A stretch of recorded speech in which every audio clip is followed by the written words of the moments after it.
Christmas పండుగ అందరి జీవితాల్లో వెలుగును నింపాలని retired police inspector Vasamsetti Narayana Rao పేర్కొన్నారు. సోమవారం కాకినాడ ప్రతాప్ నగర్లో గల ఆదర్శ వృద్ధాశ్రమంలో క్రిస్మస్ పండుగను పురస్కరించుకుని వృద్ధులకు పండ్లు, భోజన సౌకర్యంను retired police inspector Vasamsetti Narayanarao కుటుంబ సభ్యులు ఏర్పాటు చేశారు. వృద్ధులకు వారు పండ్లను, స్వీట్స్ను అందించడమే కాకుండా స్వయంగా భోజనం కూడా వృద్ధులకు వడ్డించారు. ఈ సందర్భంగా వాసంశెట్టి నారాయణరావు, విజయలక్ష్మి దంపతులు మాట్లాడుతూ గత 15 ఏళ్లుగా ఇదే వృద్ధాశ్రమంలో క్రిస్మస్ పండుగను పురస్కరించుకుని వృద్ధులకు స్వీట్లు, పండ్లు, భోజన సదుపాయం కల్పించడం జరుగుతుందని వివరించారు. ఆదర్శ వృద్ధాశ్రమం నిర్వహణ కూడా చాలా బాగుంటుందని నిర్వాహకులను వారు ఈ సందర్భంగా అభినందించారు. ఈ కార్యక్రమంలో వాసంశెట్టి ఆదినారాయణ, మాదాల సుబ్బారావు, యండమూరి పార్వతి, ఆదర్శ వృద్ధాశ్రమం ఇన్ఛార్జి ముమ్మడి రాజు తదితరులు పాల్గొన్నారు. బిడ్డలకి అందరికీ ఆశీర్వాదంలో వాళ్ళ దీవుల్లో ఉండాలని మేము అనుకుంటున్నామండి.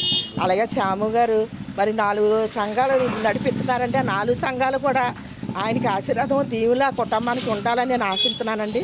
అలాగే వచ్చిన ప్రతి వాళ్ళు పండగ మన ఇంట్లో కదండి, మన బయట లేని వాళ్ళకి పెట్టుకుంటే మనకి ఈ పండగ ఎంతో ఆశీర్వాదము దీవులండి.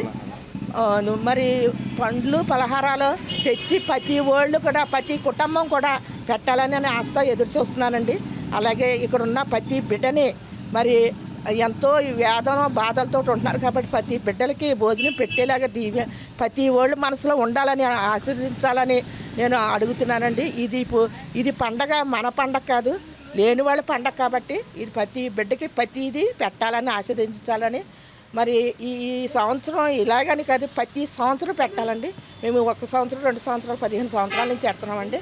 అలాగే మరి ఈ కుటుంబాలు అన్నీ ఆశీర్వదించి దీవించి పెట్టిన బిడ్డలకి అందరికీ ఆశీర్వాదంలో దీవులతో ఉంటాయని నేను ఆశపడుతున్నానండి.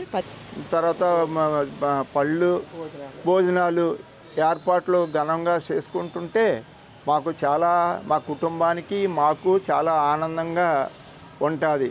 ఇదే మాదిరిగా అందరూ కూడా క్రిస్టియన్స్ అందరూ కూడా ఈ విధంగా చేస్తే వారికి, వారి కుటుంబానికి ఆశీర్వాదాలుగా ఉంటుంది. మీ దీవెనలు, ఈ దేవుని దీవెనలు. ఈ మందపల్లి శ్యాము అనే అతను 4 యూనిట్లని కాకినాడలోని, నడకుదురులోని, జగన్నాథపురంలోని, ఈ ప్రతాప్ నగర్లోని నడుపుతూ వృద్ధులందరినీ కూడా ఆదుకుంటూ వారి యొక్క బాధ సాధనలను ఓదార్చుతూ వాళ్ళకి వసతులు కల్పించి సహాయం చేస్తూ ఉంటాడు. ఆయన యొక్క శ్యామ గారిని, వారి కుటుంబాన్ని దీవించాలని దేవుని ప్రార్థిస్తూ ముగించుకుంటున్నాను. దేవుని కృప.